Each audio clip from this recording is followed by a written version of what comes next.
This is Marketing Jam, a show featuring the brightest minds in marketing. Brought to you by Canada Post. Head to canadapost.ca/insight podcast for ideas to add value to your marketing. Hi, everyone. Welcome to the panel here at BCAMA's Revision Conference. It's really exciting because often at these conferences, it's hard to get people to drive to Vancouver, drive downtown, but we were able to find the best, the brightest minds to talk about this concept, the business of good, and using good to market your organization. So the inspiration behind this was two things. One was a new show by John Krasinski, aka Jim Halpert from The Office, put out a show that you might have seen during COVID about all the good news happening during COVID. I then subsequently wrote an article for BC Business each week called The Business of Good, talking about BC businesses who have pivoted to use their business and to leverage their business to help those in need. And so they were not necessarily charities, but they're organizations that were saying, how do we do good and grow our organization that way? So when AMA came to me and said, hey, would you do a session? I thought this is a very timely topic, especially as organizations are maybe venturing into doing good for the first time, and those that are maybe legends in it, like we have here, Telus, who have been doing good for a very long time. So why don't we start by just going around introducing yourselves, explaining who you are, where you're coming from in this whole wide world. So why don't we start with you, Nimi? Sounds good. Thank you for having me. My name is Nimi Kanji. I am the Director of Corporate Citizenship and Communications at Telus. And my focus at the company is to manage what we call our Connecting for Good programs, as well as our digital literacy program, TelusWise. Amazing, amazing. Now, Roanne? Good morning, everyone. My name is Roanne Weyermars, and I am with Coast Capital Savings right now. I head up the communications and public relations team at Coast, but I have, through the years, held roles in marketing and community leadership as well. Amazing. Now, William, over to you. Thanks, Darian. Good morning, everyone. My name is William Johnson. I'm the Director of Marketing and Communications at Innovate BC.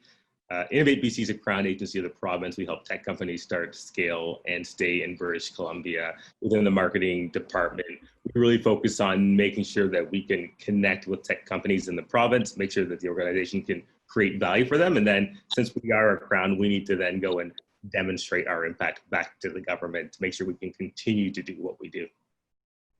Awesome. All right, Tony. I'm Tony Yu. I'm one of the co-founders of VESSI. We're a direct-to-consumer footwear brand that made the first 100% waterproof knit sneaker so that people in Vancouver and East Coast, West Coast can wear comfortable, stylish footwear in all types of weather.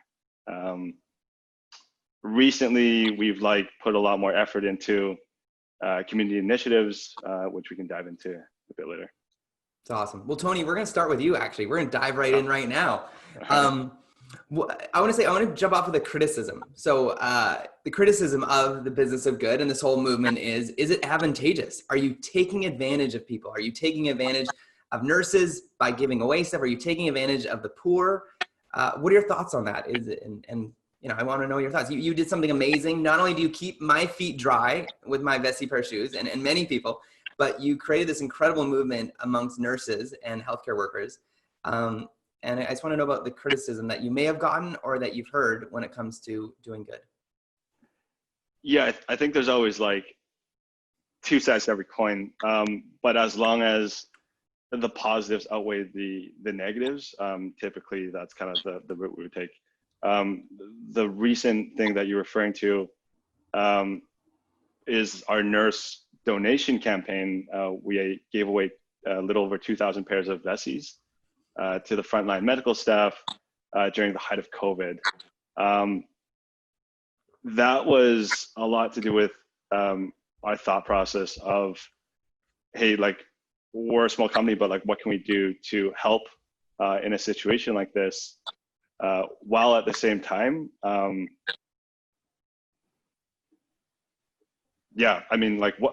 at the same time, giving back in a way to our core community. So previously, even before COVID, we have a lot of nurses that were purchasing our shoes friendly, comfortable, fully waterproof footwear for nurses and doctors was an industry that we never actually knew about. But over the year that we had launched previously before COVID, they're messaging us, sending us photos of like urine on their shoes, IV drips, blood, feces, all things that like you would never imagine that you drip on your shoes, but they're coming in. So when the COVID situation struck, like we're like, well, this is part of our community, right? These are we call them our VESSI family. Like, how do we make sure that they're also taken care of? So, we had some shoes that we could give away that was taken directly out of our marketing budget. The thought process there was like, well, we probably shouldn't market at this time. People aren't going to buy, so let's use our marketing budget for something good. Turned into a donation, which the effect was we got a lot of positive feedback from the nursing community, doctor community, and so on. All that didn't come with like all positive. There were some people that were like, well, hey, like you're taking advantage of people. Why are you only giving out 2,000 shoes? You should give out shoes to everyone. If you can't give out more than 2,000, then like you're basically just trying to leverage and use this as a marketing ploy. And that's kind of where you have to really like navigate the situation very carefully. But we got through that, and the outcome was good. The outcome for our company was good, and the outcome for the community was good as well. So.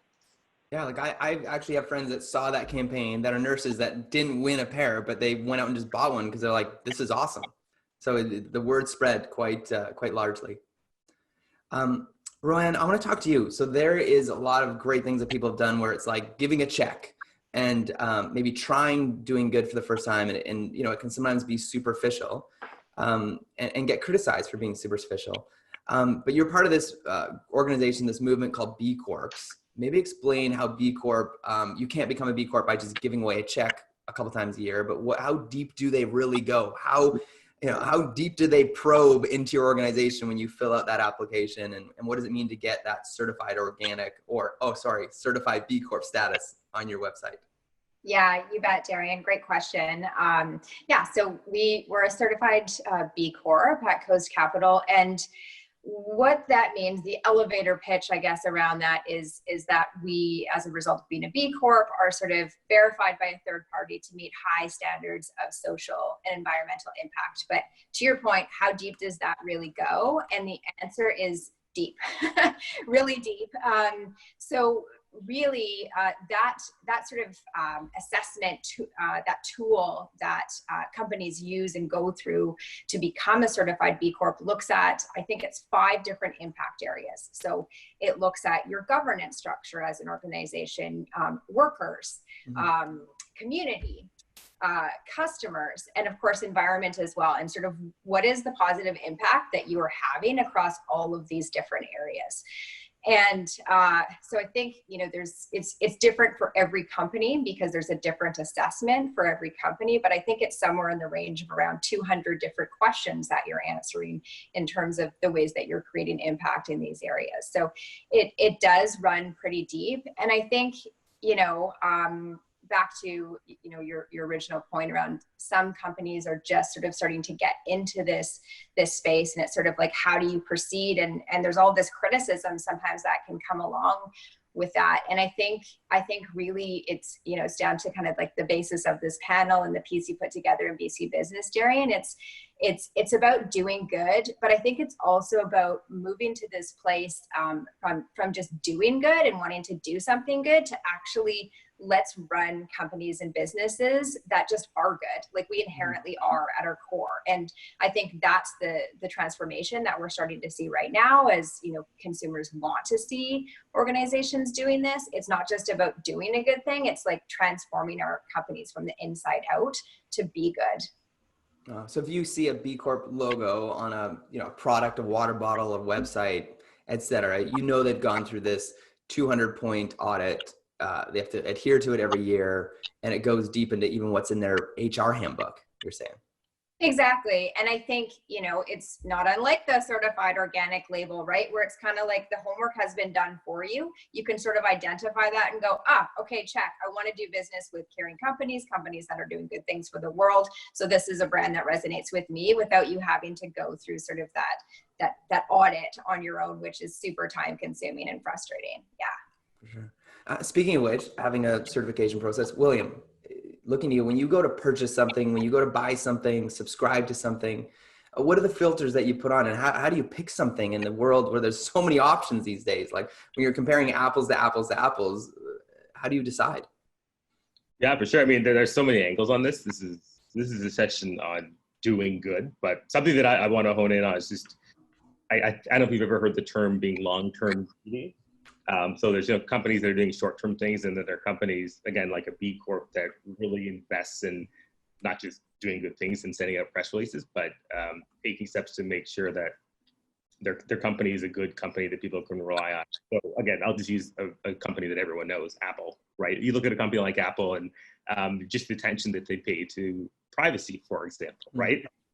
They release a lot of products, software. Like one of the biggest value propositions they can give to any consumer is the fact that your data is your data, and they've got incredible software. So when you're using your iPhone and maps and stuff, like Apple doesn't get that information; it stays on your device. So that is an example of a company that, like, built into its DNA is the principle that people's information are their information. And again, we were talking about news earlier, Darian. Like Apple is often at odds with the U.S. government because they won't unlock their iPhones, for the FBI, right? And so that's a company that, really stands by their principles. And they're doing that in the long run because they think in the long run that that's what is good for people, right? And good for society.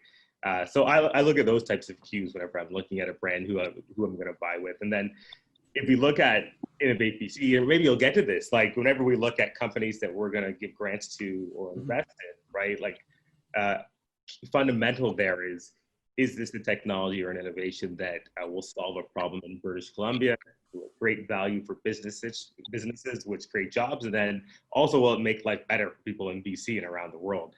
So that's absolutely a criteria and a calculation that we make, and I can talk more about that later. That's awesome. Roanne, just a question for you from the audience. Were you at Coast Capital when they changed from pre-B Corp to post-B Corp? Were you there for that? Yeah, I was. And actually that was during my time on our community leadership team. So I actually led that process. So I'm pretty intimate with it. And I saw the question there around what were the benefits. So as we talked about, there's kind of that, that brand stamp there that consumers can just sort of look at, which is maybe more relevant in sort of like a consumer packaged goods environment or business. But also, the B Corp community holds itself accountable really to ongoing improvement. So in addition to kind of the brand and marketing benefits, there's that you are continuing to strive to kind of the latest and greatest in social and environmental impact. But the other piece that was a surprise to me really was the power of kind of the global B Corp community. So I think there's upwards of 3,000 B Corps around the globe right now, and some pretty big organizations. There's the Patagonias of the world, right, that are real leaders. But by joining that community, you become connected to those B Corps, and also smaller organizations as well, like our organization, Darian, which, like it's just, we all have something in common and we're all working towards something. Yeah. But again, back to the business benefits, there's something referred to as the B economy. And the B economy is really about B Corps doing business with B Corps, which is really at its core, only helping the success of all of these organizations who are creating these good and then perpetuating that good back into the community. So I would say that's been a big unexpected benefit, is just the power of that community to drive impact as well as to grow your business. That's great. So Tentree is another great local member that you'd be proud of. Nice. And Ben & Jerry's. So maybe that's something to think about when you walk down the ice cream aisle. So Nimi, wow. So tell us, give where you live. People know the slogan. It's engraved in our brains because we see it in the vans everywhere. I've been on the receiving end working for a charity that got one of the Telus grants. But I'm just saying, you're known, Darian Entowise is on the TV, Telus is known across the country as being giving and generous and giving some more, and then they're like, oh, let's give some more. So the question for you is, how is Telus filtered where to give? There's so many options. There's so many micro charities, great causes, large charities. How do you put on that filter to find, man, this is the right partner for us? And what can these businesses learn, and businesses who are marketing learn from how to partner with the right ones? Yeah, that's a great question. We receive so many applications and requests from organizations for support, and, reading through them, we want to do as much as we possibly can to help. And sometimes it is very difficult to choose. There's tough choices to be made, but really, I think fundamentally we're guided at Telus by our social purpose, and all of the decisions we make around which organizations to support, partner with, which programs to launch and expand, it's really all centered around our social purpose. Nice. And I think Roanne was talking about, like, your social purpose and what you choose to do in terms of doing good shouldn't be just kind of on the periphery and something that is like an addendum to your business. It should be really central to your business. And so, like, our social purpose at Telus is to really use our technology and our people to address societal issues and drive remarkable outcomes. And so that is kind of first and foremost what we look at when we are looking at different options to consider. And then if I go down the level from kind of our social purpose, we've identified, we call them pillars internally, but 4 pillars that kind of hold up our social purpose. And again, we really use those to help define kind of where we're going to invest and where we're going to provide our support. And those include things that are very much aligned to our core business. So, helping Canadians with connectivity, getting people connected that wouldn't otherwise have access, as an example, transforming healthcare. So doing really cool things to bring healthcare to people that wouldn't otherwise have access. Caring for our environment is a huge priority for Telus. And then, of course, giving back, as you talked about, the We Give Where We Live is huge. So our social purpose and our social purpose pillars are definitely kind of a lens that we apply when making these decisions. And then the other big thing are also the UN Sustainable Development Goals. So always looking kind of at our decision making through that lens. And determining where we want to have an impact. So, in my introduction, I talked about, like, our Connecting for Good portfolio. In addition to the Connecting for Good portfolio, we also have Telus Wise, which is a digital literacy education program. And all of these initiatives and efforts really support kind of those pillars that I talked about. As an example, like, one of our social purpose programs is Internet for Good. And that's where we provide low-cost internet, $10 a month, to low-income families. Or, Health for Good is another one where we have mobile health clinics in major urban centers across the country. And we will take these mobile health clinics to individuals where there's large homeless populations, and we'll give them access to medical care, mental health care that they wouldn't otherwise have access to. So these are some of the programs that we've chosen to invest in because they directly support these SDGs, as well as, of course, our larger social purpose. And while you're doing that, again, I got to ask, do you put Telus stickers on everything? Is it like to justify the marketing of it, or what does that look like to be able to kind of bring it back to the purpose of marketing? Yeah, I mean, we'll be careful to give kind of recognition. So, for instance, Internet for Good, I refer to it as Telus. Telus Internet for Good, or Telus Wise is our digital literacy program. So where we can, we'll inject, our Telus name and brand, but that's not certainly the priority. The priority is absolutely making a difference, driving societal change, and adding value in a way that a large telecommunications and technology firm can. Now, would you say that your kind of social purpose of Telus is integrated with the kind of the business's core purpose and values? Do you see like are you at all the meetings? Like, are you driven and baked into the core purpose of Telus now at this point? Or would you say it's a bit of a separate arm? Like, what you do for good is over there and what the business is doing is over here? No, it's very much integrated. And everything that we do, like for instance, transforming healthcare, I talked about that as a pillar. Yeah. Some of the core products and services that we offer, available for sale are transforming healthcare. So we're in the business of doing good while differentiating Telus and growing our business. And I think the two shouldn't be separate. They should absolutely go hand in hand. And I think that's what's important, right? That connection needs to be authentic as well. So one of the things we kind of pride ourselves on at Telus is giving back in a way that is aligned with our core business. and using kind of our tools and our technology to make a difference. That's awesome.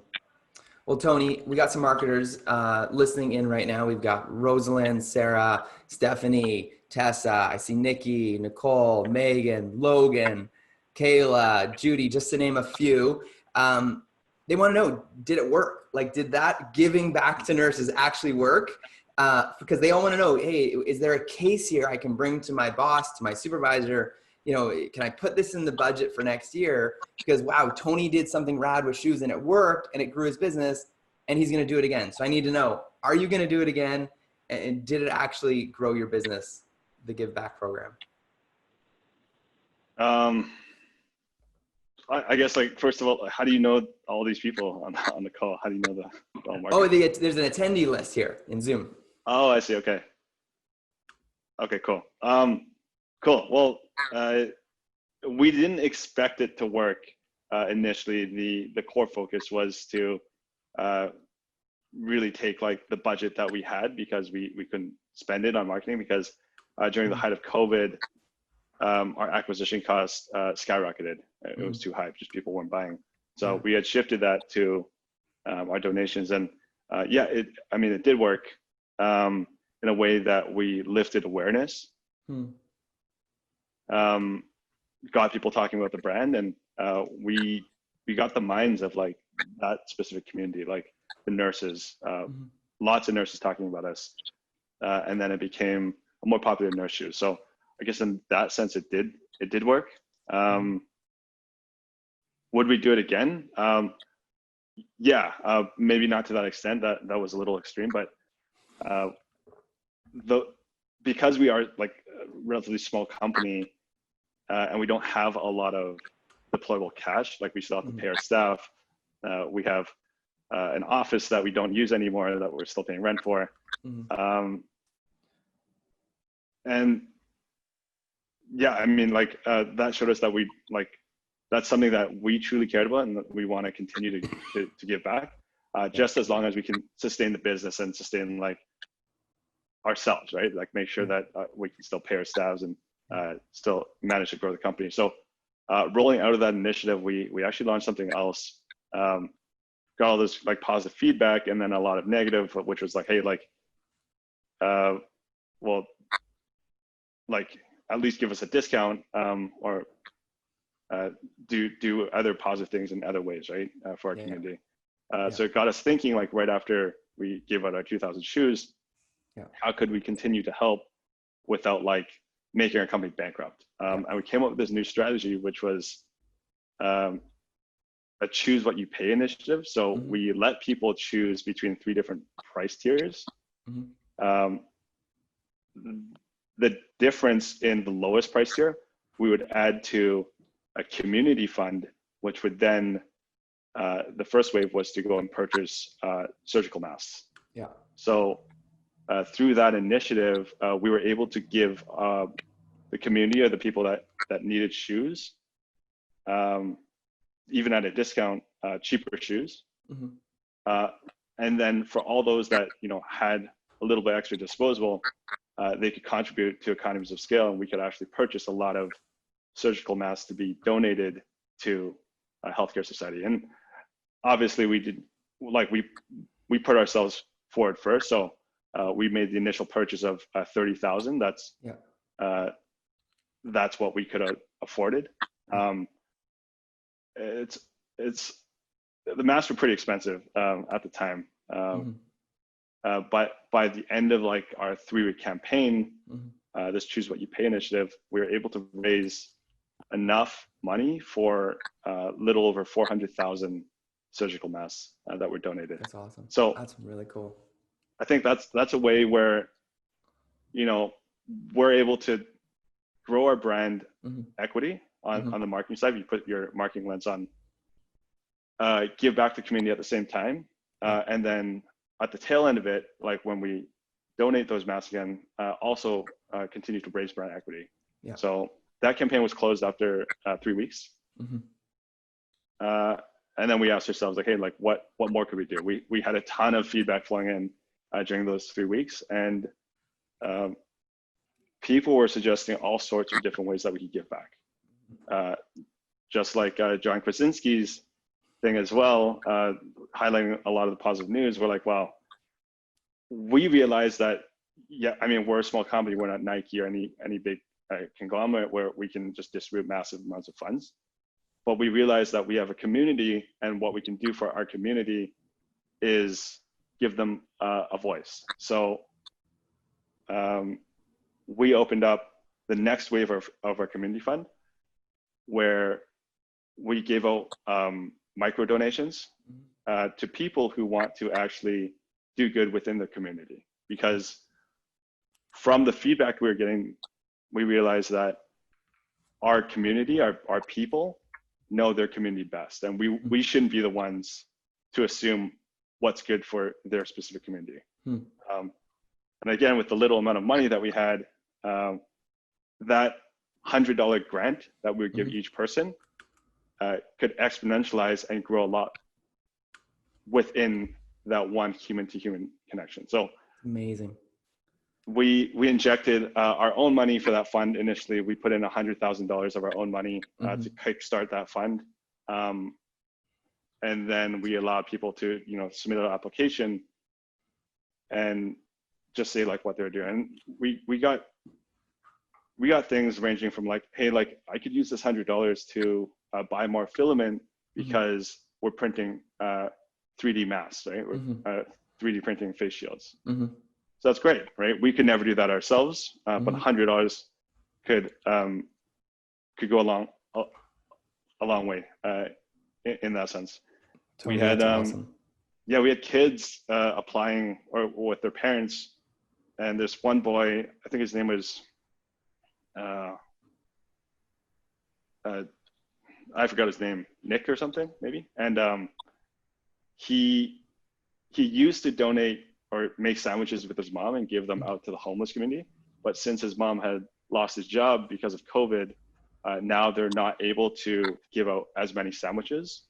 So instead they have to feed themselves and take care of themselves. But the $100 would allow him, instead of using his own savings that he collected, to use our money and make sandwiches and give it to the homeless people. That's really cool. In his community. So like really human to human type connections that if we can create that, one, it helps our brand, but for the most part, like we can create like small ripples on the human level and support the community. And that's like one of our big pillars is like, how can we make what can we do to lift the community in a positive light? So making people happier, supporting communities at the smaller scale. As we continue to grow. Roanne, I need to ask you guys as Coast Capital, as you plan your budget, as you plan your events, as you plan your campaigns, and those that are listening that are marketers, Darian and Cynthia and Claire, how do you filter and how do you embed that and ooze that into all that you do? What does that look like? And then how do you measure it afterwards to say, hey, we did that and it spoke, our business of good model, but it also was able to grow our brand at the same time? Yeah, it's a great question. So we're a credit union and a member-owned cooperative. So at our core of we're turning 80, I think, this summer. And at the core of our business model was really people coming together to help people. And so this has been embedded in our business for a long time, but as we've grown, we've had to get more sophisticated to be able to narrow the focus in a way that we could actually make an impact. So, rather than just sort of spreading our dollars everywhere, how can we actually choose an area that makes sense for us to be able to really make a true impact? So, that's been an important piece of the evolution of kind of our giving approach through the years. And a large portion of our funding and community programs are focused on youth and giving back to youth. That's actually a broad range though. So I think we look at youth somewhere in the age range of 13 to 29, because actually what we know, and this is one of the reasons why we focus on this area, is that youth today face more challenges than really sort of, any generation before them. And as a result, they're on a delayed trajectory. So you may think, oh, 29, like that's a young person, that seems kind of old. But because that sort of path and that journey through life is delayed and they're not necessarily moving through as quickly as older generations, that's why sort of we extend that out to that level. And in terms of measuring impact, it's, I'm going to be honest here and say it's not always easy. There's certainly, we certainly do look at, overall sort of brand awareness, consideration, and consider a big part of the role of that work in driving consideration, and specifically within that youth group, right? And so that's sort of a strategic target audience for us as well. So it lines up and makes sense in that way. But we are starting to get more sophisticated in terms of looking at things like our employee volunteer hours as driving impact. So that would be more of an impact metric. But we might also look at youth acquisition numbers. So if we are really, doing right by youth and are sort of appealing to that group through our giving model, then hopefully we're seeing the business grow in that segment as well. That's awesome.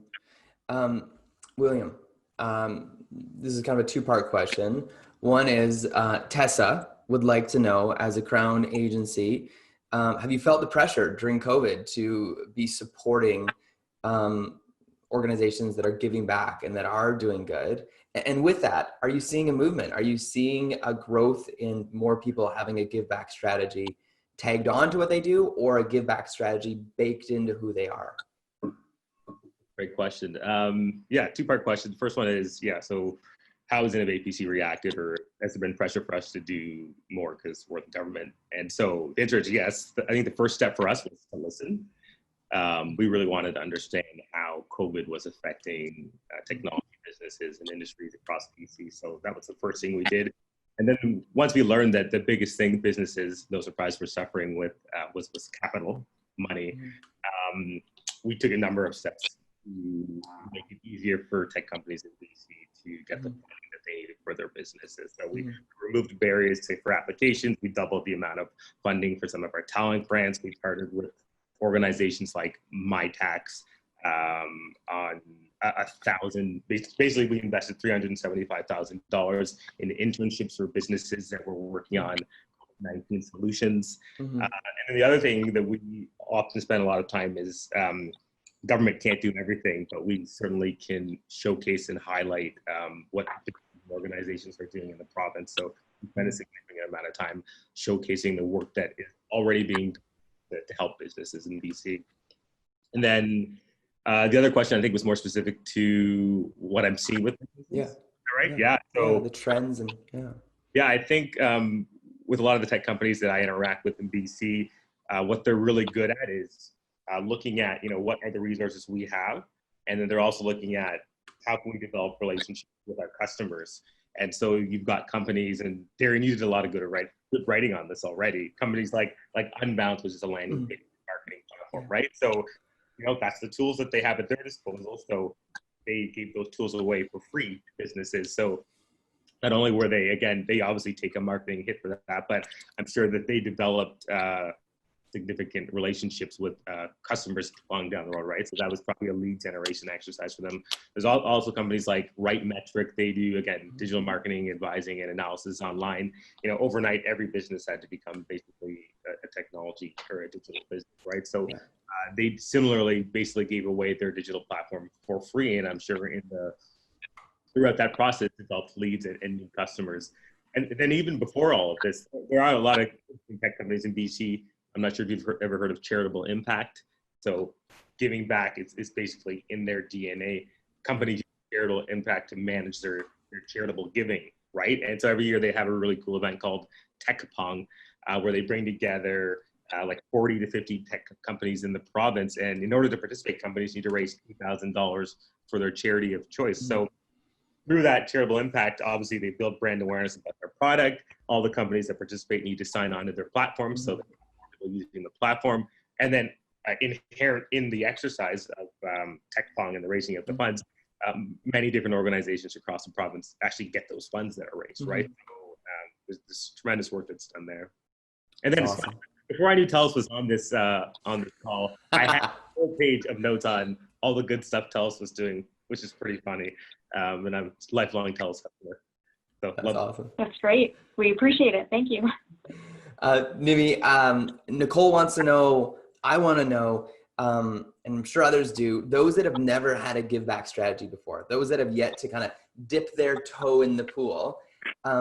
You know, if we're the CMO, the marketing director, or the PR person, social media person, whatever our role is here on this panel or listening to this show afterwards on a podcast, what's your advice for those that maybe want to kind of get their feet wet and maybe give a pitch or proposal to the kind of the C-suite or the owner of the company to say, hey, I want to try this, and this is how we'll measure it to see if our company grew, to start doing something good with their business? What's your advice for those that want to kind of, you know, from the master, you know, to maybe kind of a Padawan here that wants to learn how to start swinging that lightsaber sword? Yeah. I mean, I would say that, you know, when if you're trying to persuade individuals within your organization on the importance of giving back, you know, I would engage them on understanding like what they see as the key issues. So, you know, I talked earlier about our social purpose and our social purpose pillars. We didn't decide on those in isolation. So we engaged our customers, our communities, our team members to help us define these areas of focus. And I think that's really critical when you're starting out, is to engage the community, including your team members and your executive on what the key issues are. And I think if they're bought in and they have that ability to provide that input from the get-go, they're more likely to support. So that would be my first. I think it's really important that we ensure that all business leaders really acknowledge the fact that like businesses can only thrive when the community thrives. And I feel like our current situation in the pandemic is a perfect example of that, right? Like generally speaking, you know, with the exception of the Weyermars and the Amazons that are doing really well given the current situation, generally speaking, there's been tremendous downward pressure on our economy, and that's because of what society and our communities are dealing with right now. So I think making that connection evident is also important. I would also say that there's a lot of research actually that connects the value of social purpose and giving back to brand equity and the growth in brands. There's actually some research that says that organizations where customers and society believes they're doing good tend to grow at 2 times the rate of other organizations that aren't focused on social capitalism and social purpose. So, and that's just the tip of the iceberg. There's a ton of other kind of research and stats that would help you make that argument. And then I would say, you know, lastly, it's really important if you are going to be, you know, pitching something to your executive or your leadership about how you can give back, to position it as a longer term strategy. So at Telus, like this isn't something that we've just started doing recently. It's been an ongoing kind of journey and evolution, but it's not something that you can start and then stop. So it has to be kind of a longer term investment in area of focus. And then I talked earlier about authenticity. You need to find areas in which you can give back that are aligned with kind of your corporate strengths and unique abilities to give back and make a difference. So it's not about kind of just jumping on the bandwagon, like people are giving out, you know, free stuff right now, so let's give out free stuff as well. It's about using your business for good in a way that is aligned.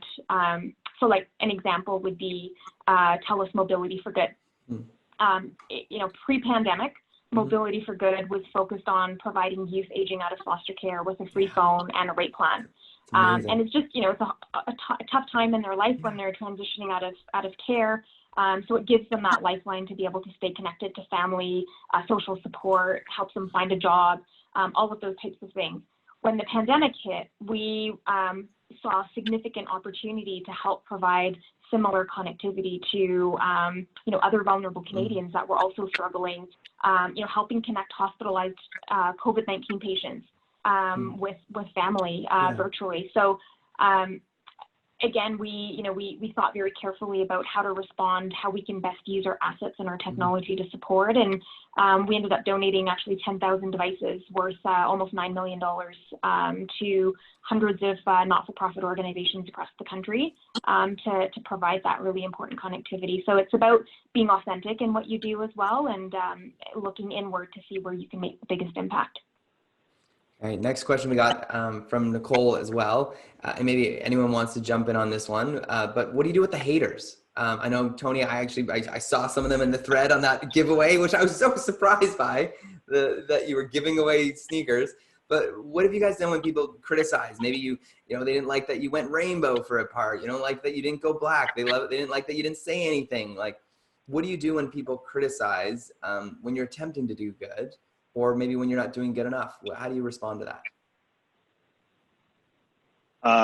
So I guess there's two approaches, right? There's the marketing approach, and then there's the business approach. I think to start with the business approach, I actually wrote down here, but I think if the social criticism or the negativity is outweighing the amount of good that you can actually do, then you should review it. But if the good that you can do is going to basically be affected by the survival of your company, future survival, that people are going to boycott you, Facebook, for example, then you should probably look to do a pivot. Pivot your social strategy slightly so it kind of adheres to the criticism. At the end of the day, your company can't survive if you don't have customers. So and then if your company can't survive, you can't do good. You can't be the voice for your community. You can't be that sounding board. So it's kind of a fine line. Yeah. So, and then with the marketing side, if it's people who are oh, well, don't run this offer if you're not going to give everyone shoes. I mean, we know that that's some pretty small thinking. Yeah. So on the marketing side, you can call them out. You can call them out because right now you have more positive supporters than haters. Yeah. Transparency online really comes out and shows, right? So yeah, if you as a company opening yourself up and become vulnerable, you get a massive additional supporters. Yeah. That come to your rescue. No one likes to be kicked. If you're on the internet and you're already in pain, generally people will come and not kick you while you're down. Yeah. Okay. Yeah. So you on the marketing side, you could play that up a bit. But if what they're saying is actually true, you have to see it from their point of view as well, right? Is it true that maybe we shouldn't have run this offer if we couldn't give out shoes to everyone? Yeah. So we did look at that side, and the answer was no. It's of course not. Yeah. You're not Oprah Winfrey giving shoes to everyone. I mean, even Oprah can't do that, right? No, it's just who's in the audience at the time. Yeah. So I mean, as long as the benefits are going to outweigh the negatives, you should stay the course, right? Because you set on with that initial focus. But I don't know, what do you think? What would you do? Roanne, you were going to say something there? Yeah, I think I totally agree, Tony, and I think you have to reflect on your core values and beliefs of an organization, and really use those as a filter to make sure that your actions are right for you. So I'm sure everybody would have seen that over the last several weeks, there were a lot of big brands that took flack for coming forward with support of anti-racism and Black Lives Matter, and were called out, right, by different sort of stakeholders and community members and former customers or employees, et cetera, that that it's not fair for you to come forward and say this when I have this example of how you did exactly the opposite, right? So I think you have to look at what you're doing, but before you're doing it and as you make those decisions. But I'll give you another example of kind of staying true to your values as well. You mentioned the pride piece, Darian, like the rainbow logos. And, I think, again, hold to your values. So we did that a few years ago for the first time. I know everybody does it now, but a member didn't like it. They commented on social that they didn't want to bank with us anymore, and unless we took it down. And we were able to reflect and go, well, you know what, this is actually who we are at Coast. So unfortunately, if you don't want to bank with us, then we'd be happy to close your account, but we're down and we stand in solidarity with this community. So again, there's different ways to do that and to exercise that, but it's who you are that needs to drive those decisions. Yeah. And even, I'm laughing at ourselves. Our logo is rainbow all year long as Jelly, but you look at a LinkedIn, and talking to the guys at LinkedIn, it's like they went for an all black logo, and then they're like, well, when do we switch to the rainbow? It's June. When do we do it? So you said half the month is going to be black logo, and the other half, I don't know if you've noticed this yet when you're on LinkedIn, the other half of the month is going to be a rainbow logo. So they're really working to get everything in there, and the struggle with that. So there's an old saying, when a tree falls in a forest, and no one's there, does it make a sound, right? I'm sure I'm saying that wrong, but the whole idea is if you make a donation, Nimi, Telus makes a donation, Roanne, if Coast Capital makes a donation, and you don't get the photo with the big check, you don't get any press release from it, you don't get any news, earned media from it, was it actually good for the company, is my question. Yeah, I would say absolutely 100%. Like the awareness may not be as broad or as large as you would want it to be, but you've still made a difference. You've made an impact, and you've lived your social purpose. And again, social purpose isn't something that we do just to jump on the bandwagon. It's because we want to make a difference. And so if you're making a difference, even if it's impacting one organization and hundreds of other organizations don't know about it, you've still made a difference. And I think at the end of the day, those small acts of giving add up to something much bigger, and they really do make a difference. And I know impact measurement can be difficult, as Roanne alluded to. It's not always an easy thing to accomplish, but when you reflect back over multiple years, you do really see how you've moved the needle, and it isn't necessarily just one big campaign or one large act of giving that moves the needles. It's usually the sum of the parts and the smaller individual actions that added up to something much larger. So we've all heard of, maybe you haven't, but there's eHarmony and there's Tinder. There's all these sorts of apps that connect people in relationships. William, I need to know, does the technology exist to connect, like a Tinder style, connect a business to a charity that have similar values and they can mutually benefit each other? Interesting question. So charitable impact, which I mentioned, actually does sort of do that.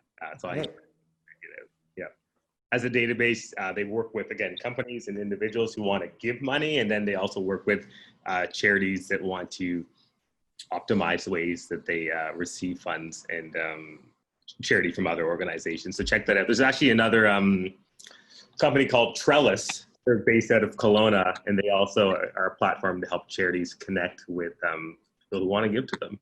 So I'd also encourage you to go to Telus. I think, because no matter how big or how little you are, maybe you're big enough that people know to apply to your foundation. But if you're smaller, how do you find those right fits that kind of align with your organization's vision, whether it's animals, people, the environment, and the different causes? Yeah. Maybe anyone want to share with maybe a product or a service you purchased or engaged with that you engaged because of something you saw or read or researched about them being a social good organization?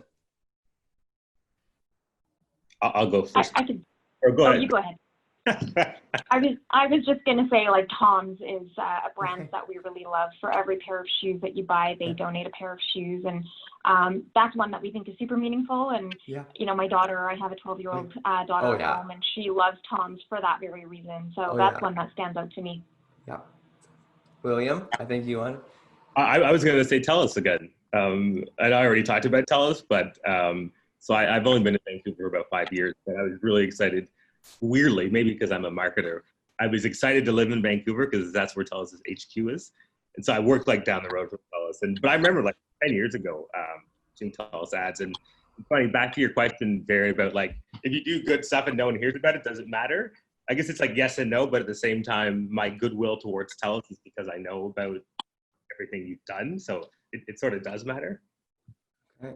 So William, before I go on to Roanne and Tony, have you been into the lobby and played their piano? I haven't played it, but I've watched some very talented people play it. And I've gone to the restaurant there for many drinks. Yeah, very cool. Very cool. Many Roanne, drinks. Roanne, purchase service that you got because of. Well, I have to say, like, I'm terrible this way in that I'll use kind of that conscious consumerism as like an excuse to shop. And I mentioned Patagonia earlier, and I'm a little obsessed with their gear and their clothes and everything else. But I have to say, part of the reason why, and maybe this is part of my rationalization process, but is they will actually fix stuff. So if I buy, a jacket for my kids, it's an investment, but when that zipper breaks, I just take it to the store and then they fix it and ship it back to me. So it's incredible to be able to kind of continue that on and also set that example to the young people in my life too. They did one of the most, I think, creative Black Friday ads where they told everyone to not buy their products. They said, don't buy us. And then in fine print, it was like, well, stop consuming, don't need to keep creating more garbage and waste for the world. Because our product lasts anyways. If you do buy it, you don't need to buy more of it. You shouldn't buy anymore because it we'll fix it and it'll last forever. It was a brilliant ad because in the midst of everyone trying to get you to buy something, they took out a full page ad that said, don't buy us. So good for Patagonia. Tony, product service you recently purchased? Oh man, I don't really buy products. Yeah, that's a hard one. Yeah, well, the big ones that come to mind is someone like Google, right? They have branches in all sorts of things that they do, and of course, like being such a massive company, you get a lot of flack for not being on the right side all the time, and it's really difficult to do that. But like they have like many different charitable programs. They have scholarships set up. They support like education. So you feel good, but you feel good buying Google ads from Google because of that stuff. I don't feel good purchasing directly. Like I know that the company does good, but it's not like implicitly tied to a specific product. I think the first thing that comes to mind is probably Patagonia for that reason, because it's very singular in its focus, and they're very vocal about what they do. And to like, I mean, your last question, like if a tree falls down, no one hears about it, doesn't matter, right? Like, and it does, but it should be like, you're going to generate more impact with more people hearing about it, and you're going to do more good. So Roanne, you made a reference to Tentree, Vancouver based here in BC. Tell us about Tentree, those that don't know about it. And you can show off what you got there. What are you wearing there? Yeah, well, I just have this shirt that I bought online during the pandemic. Yes. And it's good for business, good for casual. Yeah. Hadn't expected to wear it, so that's cool. Thanks everyone. But yeah, so Tentree, you probably heard of them. They plant 10 trees for every piece of clothing that you buy. You can verify that through sort of the tag that they send you along with your clothing item. But I think that they have a really interesting story. Like, I think, if I'm not mistaken, it may have been you that shared this with me, Darian. Tentree actually, I think, was formed by a group of people that wanted to create more impact. And they realized actually that they could do that best by creating a business that was purpose driven, that would allow them to do more good. So instead of setting up a nonprofit, it was a business that really drove that for them. So, I think that's just it, right? It's that cycle of kind of shared value when when the business does good, we can do good elsewhere. And that circle really needs to continue. And I think that's going to be more and more true as we get further into the future. Yeah, I love that saying, as the tide rises, all boats rise. And 10 Tree's a great kind of BC model where their giving back was baked into what they do. So if you go work at 10 Tree, it's baked in. You don't have to convince them to give back. It's already in their DNA and in their model. So I like what Nimi said about like trying to convince your boss. Like, if you're, one thing to think about, if you're trying to convince your boss, maybe that's not the right place to work. Maybe one thing, even during interviews, maybe you ask, hey, is this built into your system, or have you baked this in yet? Or are you open to me making sure that giving back is part of this program, instead of trying to just chuck it in there every once in a while? So I think a lot of us have been baking during COVID. And so we've now realized, as you bake things into things, you can actually get them into, the DNA of your bread. We're just going to wrap up now. We're just about at the end of our session together. You have been amazing. Thank you for sharing so many great ideas. Roanne, I know that Stephanie would still like to know more about your Coast Capital Savings programs for youth. So the great thing is BCAMA has everyone listed on their website with their LinkedIn profile. So if you want to reach out to anyone and ask more questions, totally do that. This session is actually being recorded and will be going out on Marketing Jam, which is a podcast about marketing issues, topics, anything relevant when it comes to the world of growing your brand, the weekly show. So this should be on about a month or so. So look for that if you want to share this session with any of your friends, family, your coworkers, your boss, anyone you work with, to let them know about the idea of giving back. And just a little bit of housekeeping.